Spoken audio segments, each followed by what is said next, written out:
అస్సలు ఎక్స్‌పెక్టే చేయలేదు. నిజంగా ఇంత బావుంటుందని చెప్పేసి. అసలు ఏమైందంటే టమాటాలు వేసి ఫ్రైడ్ రైస్ చేశాను. నిజంగా టేస్ట్ ఎంత బావుందో తెలుసా? బయట ఫ్రైడ్ రైస్ కూడా పనికిరాదు. అంత బావుంది.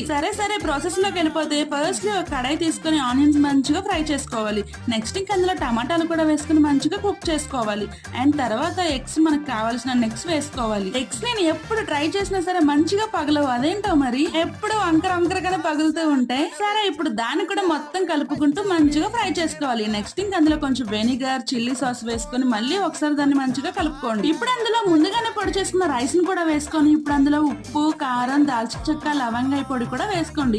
ఇది కూడా మొత్తం మిక్స్ అయ్యేలాగా మంచిగా కలుపుకోండి. అట్లని చెప్పి మొత్తం అన్నాన్ని తుగడా చేయొద్దు. జస్ట్ నార్మల్ గా ఫ్రై చేసుకుంటే ఫ్రైడ్ రైస్ అయితే రెడీ అయిపోయింది. ఇప్పుడు అందులో కొన్ని ఆనియన్స్, టమాటా సాస్ వేసుకొని తింటే ఉంటది టేస్ట్. అబ్బాబ్బా! నా మాటల్లో ఎందుకు, మీరే ట్రై చేసి ఎలా వచ్చిందో కామెంట్స్ లో చెప్పండి. By by.